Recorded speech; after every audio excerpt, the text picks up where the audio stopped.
ከዚህ በፊት ስለ ኢኤ እንዴት መስራት እንዳለብን ፉሊ ፈንክሽናል የሆኑ ኢኤዎችን እንዴት ላውንች እንደምናደርግና ቴስት እያደረግን ከሱ ኮንሲስታንት የሆነ ገንዘብ እንዴት እንደምንሰራ ኦንላይን ላይም ያለ ምንም ችግር ላውንች አድርገን ለረጅም ጊዜ እንዲሰሩ እንዴት እንደምናደርግ እዚህ ጋር በምታዩት ቪዲዮ አሳይቻችሁ ነበረ። የኛንም ኢኤ እናንተ በነፃ እንድትጠቀሙት አድርገን ላውንች አድርገነው ነበረ። እሱን ካደረግንም 4 ወር አልፈዋል። በዚህ 4 ወር ውስጥ ምን አዲስ ነገር ሀፕን አደረገ? ኢኤውም ምን አይነት ፐርፎርማንስ ነበረው? ከዚህ በኋላስ ፕላናችን ምንድነው የሚለውን አሁን እነግራችኋለሁ ማለት ነው። ኖርማሊ ኢኤን እኛ እንደ ኢንቨስትመንት ፐርፐዝ ነው የምንጠቀመው፣ ወይም ደግሞ ትልልቅ ሪተርኖችን ከሱ መጠበቅ ሳይሆን አላማችን ያሉንን ካፒታሎች ከማስቀመጥ እሱ ላይ ኢንቨስት አድርገንበት ኢን ሎንግ ተርም ኮንሲስታንት የሆነ ፕሮፊት እንዲሰጠን ነው ማለት ነው። ኤክስፔክቴሽናችን አካውንት ፍሊፕ እንዲያደርግ ወይም ሚሊየንስ እንዲሰራ ሳይሆን እንደ ኢንቨስትመንት ኮንሲስታንት የሆነ ሪተርን እንዲሰጠን ነው ማለት ነው። እሱን ነበር አስበን ላውንች ያደረግነው። አሁንም በዚህ 4 ወር ውስጥ ያገኘውን ሪዛልት ላሳያችሁ። ስለዚህ አሁንም በዚህ 4 ወር ውስጥ ያሳየውን ሪዛልት ላሳያችሁ ማለት ነው። ይሄውም እዚህ ጋር እንደምታዩት ይሄንን ይመስላል። ኢዩኤል ኤፍኤክስ ስማርት ኢኤ ይላል ማለት ነው። እስካሁን ኢኤው ከጀመረ በዚህ 4 ወር ውስጥ የመጀመሪያ ትሬዱን የወሰደው እዚህ ጋር እንደምታዩት ሴፕቴምበር 14 2025 ነው፣ ከዛሬ 4 ወር በፊት ማለት ነው። በዚህ 4 ወር ውስጥ 11.75% ሪተርን ማምጣት ይችላል ማለት ነው። በዚህ 4 ወር ውስጥ $1000 ኢንቨስት አድርጋችሁበት ቢሆን 11% ሪተርን አምጥቶ ነበረ፣ ወይም $111 ማለት ነው። $10,000 ደግሞ ኢንቨስት አድርጋችሁበት ቢሆን $1,000 ሰርቶላችሁ ነበር ማለት ነው። $100,000 ኢንቨስት አድርጋችሁበት ቢሆን $11,700 ሰርቶ ነበር ማለት ነው። ይሄኛው እንግዲህ የተሰራው ያለ እናንተ ምንም ንክኪ። አሁን እኛ ይሄን ኤአይ አንዴ ላውንች ካደረግነው በኋላ ምንም አጀስት ያደረግነው ነገር የለም። ኮንሲስታንት በሆነ ወይ ራሱ ነበር ለ4 ወር ትሬስ ያደረገ የነበረው። ምንም የቀየርነው ሎጂክ የለም፣ ራሱ ነው ማለት ነው። እዚህ ላይ ኢንቨስት ያደረግነውን ካፒታል በሙሉ በ11% አሳድጎልናል ማለት ነው። ያለ እኛ ምንም ሞሽን፣ እኛ ምንም ትሬድ ፕሌስ ሳናደርግ ራሱ ትሬዶችን ፕሌስ እያደረገ ራሱ እየዘጋ ሪስኩን ራሱ ማኔጅ እያደረገ ራሱ ሁሉን ነገር እየሰራልን 11% መስራት ማለት በጣም ብዙ ነው። ምክንያቱም እኛ ምንም ኢፈርት አላደረግንም በዚህ 4 ወር ውስጥ። በቃ አንዴ ከሰራ ነው በኋላ አሁን እኛ ምንም ሳናደርግ እኛ ምንም ሳንነካው ራሱ 11% ሰራልን ማለት በጣም ብዙ ነው። ምክንያቱም በ4 ወር ውስጥ 11% ፖዚቲቭ ማምጣት ለኖርማል ትሬደሮች ራሱ ለኛ ራሱ ራሳችን ትሬድ እያደረግን ለማምጣት ራሱ ይከብደናል ሞስት ኦፍ ዘ ታይምስ አይደለ። ፉሊ ዳታውን በምናይበት ጊዜ እንዳልኳችሁ ሴፕቴምበር 14 የመጀመሪያ ቀን ዲፖዚት ተደርጎ ይሄው የጀመረበት ቀን ነው። ከዛ በኋላ ምንድን ነበር እያደረገ የነበረው? ከሴፕቴምበር 14 በኋላ ፖዚቲቭ የተወሰነ ሬንጅ እያደረገ ነበር። ከዛ በኋላ ኦልሞስት ሴፕቴምበርን በ7% ፖዚቲቭ ሆኖ ጨረሰ ማለት ነው። ከዛ በኋላ እንደምታዩት ልክ ኦክቶበር እንደገባ ተከታታይ ሎሶችን አምጥቶ በጣም ዲፕ ድሮዳውን ገባብን ማለት ነው። በዚህ ሰዓት ላይ እኛ ምንም ችግር ልናገኝ አልቻልንም፣ ግን ተከታታይ ሎሶችን ሲያደርግ ነበረ። የተወሰነ ራሱ ፈንክሽናል ማኔጅመንት ኤረር አጋጥሞት ሊሆን ይችላል፣ ግን እሱን እንዳንል ትክክለኛ ሪዝኑን እኛ ማግኘት አልቻልንም። ምንም መንካት አልቻልንም ወይ ምንም ማስተካከል አልቻልንም። ምክንያቱም ኦልሬዲ በቂ ዳታ አለን። ምክንያቱም ፕሮፊታብል እንደሆነ ኢኤው በቂ የሆነ ዳታ አለን። ከዚህ በኋላ አካውንቶቻችንን ያፈነዳል ብለን አልፈራንም፣ ግን ለምን ሀፕን እንዳደረገ ማወቅ ነበረብን። እሱን ማግኘት አልቻልንም። እሱን ማግኘት ስላልቻልን ይሁን ብለን ትተነው ነበረ። ከዛ በኋላ እንደምታዩት እንዳልኳችሁ ማርኬት ኮንዲሽኑም ሊሆን ይችላል፣ ግን እንደዚህ አይነት ተከታታይ ሎሶች እንዲያጋጥሙት አድርገን አይደለም ኢኦን የሰራ ነው። ግን ኢትስ ሃፕንድ፣ ግን ኢረር አላገኘንበትም።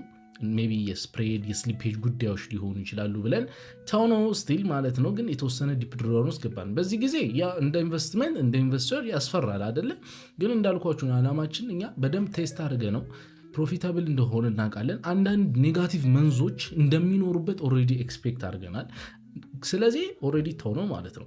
እዚህ ጋር ዲፕ ድሮዳውን ገብቶብን ነበር እዚህ ኦክቶበር አካባቢ። ከዛ በኋላ ራሱን ሪከቨር ማድረግ ጀመረ ማለት ነው። ይሄው ራሱ ምንም ሳናረግበት ራሱ ይሄው እንደምታዩት ፉሊ ሪከቨር አድርጎት ብሬክ ኢቭን ላይ መጣ።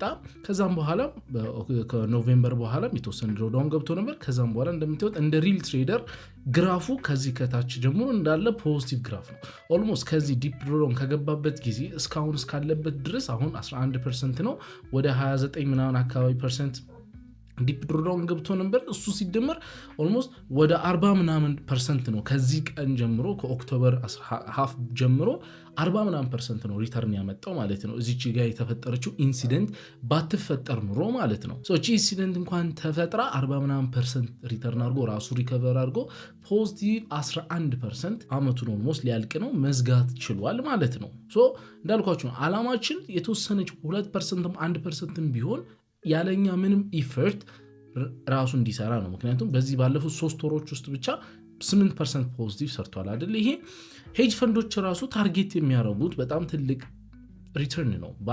ግን እኛ 4 ወር ነው 6 ወር አይደለም 4 ወር ነው ረን ያደረግነው። በ4 ወር ውስጥ 11% ሪተርን አድርጓል። አላማው ይሄ ነው። አይታችሁታል።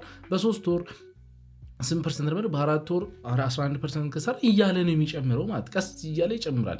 ሜቢ አንድ አመት ሲያልቅ ደግሞ ሙሉ አካውንታችንን ፍሊፕ ያደርጋል። ያንን ገንዘብ ባንክ የምናስቀምጠው ከሆነ ቢበዛ 7% ይልድ ነው የሚኖረው አይደለ? የሚወልደው 7% ነው አይደለ? ይሄ ግን ራሱ ትሬድ አድርጎ እንኳን 10% ቢሆን ስቲል ዊን ነው። ግን እየቀጠለ ነው እንደምታዩት 100% እንኳን ሪተርን ቢያመጣ የዓመቱ መጨረሻ ተውት 50% እንኳን ቢያመጣ ኢትሴሎት አይደለ? ያንን ነው እኛ እንደ ኢንቨስትመንት ነው የምናየው ስላችሁ ካሾቻችንን ከምናስቀምጣቸው ስቲል ረን ያደረገ ከዚህም የተሻለ ሊሰራ ይችላል ብለን ነው ማለት ነው። ይሄው በዚህ መንገድ ነበር ሲሰራ የነበረው። ለእናንተም ኦፕን አድርገን ነበረ ያደረገላችሁ የነበራችሁ ልጆች አላችሁ። እዚህ ጋር የሚወስዳቸውን ትሬዶች በሙሉ ማየት ትችላላችሁ። እንደምታዩት ሎስ ካደረገ በኋላ ቢኖች እያደረገ ሪከቨር ያደርጋል። ሎስ ካደረገ በኋላ ቢኖች እያደረገ ሪከቨር ያደርጋል። በጣም ዲፕ ድሮዳውን የገባበት ሁኔታ ላይ እንደምታዩት ቆይቷል። እነዚህ አይታችኋቸዋል። ተከታታይ ቢኖች ምናምን የነበሩበት ሲቹዌሽን ነበር በጣም ብዙ። አሁን ይሄ ከዚህ ጀምሮ ይሄ ሁሉ ፓርሻልም ሬክቪንም ራሱ ስለሚያደርግ ፕሮቴክት ለማድረግ እየወሰዳቸው የነበረ ነው። ማክሲመም ሎሶች $8 ናቸው። ከዛ እሱም ሪከቨር ይደረጋሉ። በዚህ መንገድ ነበር የሄደው። ትልቅ ድሮዳውን አጋጠመው ያልኳችሁ በዚህ ጋር ነበር። ተከታታይ ፉል ሎስ አጋጠመው ማለት ነው። በዚህ ጊዜ ነበር አካውንቱ በጣም የተጎዳው።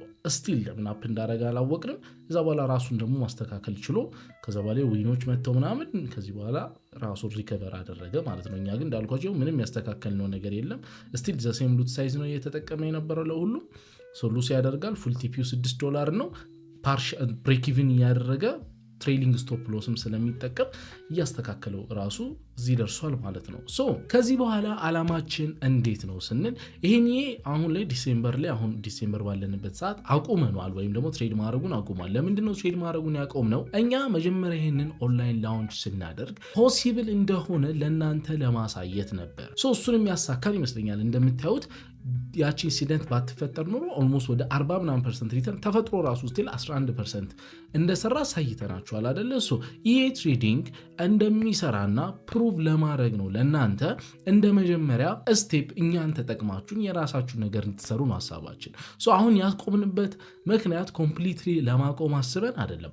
አንዳንድ ሞዲፊኬሽኖች አድርገን እና አይታችሁት ከሆነ ደግሞ ጎልድ ላይ ብቻ ነው ትሬዶችን የሚወስደው። ሌሎች አዲሽናል ፔሮች ላይ አዳርገ ነው ቴስት አድርገን እሱን አዳርገን ኮምፕሊት በሆነ ወይ ከጃንዋሪ በኋላ በደንብ ቴስት አድርገን አድ ለማድረግ ስላሰብን ነው። ከዛም በኋላ እናንተ እንደዚሁ በነፃ እንድትጠቀሙት ለማድረግ ነው አላማችን። እሱን አፕዴት የምናደርጋችሁ ከዚህ በኋላ ሜቢ በቪዲዮ ነው ወይም ቴሌግራም ቻናላችንን ጆይን አድርጉ። ምክንያቱም እሱ ላይ አናውንስ እናደርግላችኋለን እናንተም መጠቀም እንድትችሉ እናደርጋለን። ለጊዜው ግን አቁመናል። የዲሴምበር ፕራይስ አክሽንም ስላለ እኛም ደግሞ የተወሰኑ ነገሮችን ትዊክ አድርገን ኮዱን የተወሰነ አስተካክለን አዲሽናል የሆኑ ነገሮችን ጨምረን አስተካክለን ነው ከዚህ በላይ እንዲሰራ ከዚህ በላይ ፕሮቴክት እንዲያደርግ አድርገነው ለማምጣት ለጊዜው አቁመናል ማለት ነው። በዚህ 4 ወር ውስጥ ይሄ ነበር ፐርፎርማንሱ። አብዛኛው ሰው ሲጠይቀኝ የነበረው አይሰራምም እያለ ስለነበረ እሱን ሪዛልት ለማሳየት ነው ማለት ነው። ትሬዲንግ ስቲል ይሰራል። አላማችሁ ፍሊፕ አካውንት ማድረግ ምናምን ከሆነ ስቲል እሱንም የሚያደርጉ ትሬደሮች ሊኖሩ ይችላሉ። እኛ አላማችን እሱ ስላልሆነ በኮንሲስታንት በሆነ ወይ የተወሰነች ፕሮፊት ብትሆን እኛ ምንም እጃችን ሳይኖርበት መስራት እየቻለን ነው ማለት ነው። ይሄ ለአብዛኞቻችሁ ፕሩፍ እና ጠንከራችሁ ስለ ኮድ እውቀት ያላችሁ ጠንከራችሁ እንድትሄዱበት ያደርጋል ብዬ ስላመንኩኝ ነው ማለት ነው ይሄንን የ4 ወር ሪካፕ የሰራውላችሁ። አይ ሆፕ ወዳችሁታል ብዬ አስባለሁ። እንዳልኳችሁ ቴሌግራም ቻናላችንን ጆይን ማድረግ እንዳትረሱ። ቪዲዮውን ከተመቻችሁ ላይክ እና ሰብስክራይብ ሳታደርጉት እንዳትወጡ ማለት ነው። በሌላ በተሻለ ቪዲዮ እስከምንገናኝ ሰላሙ ነው።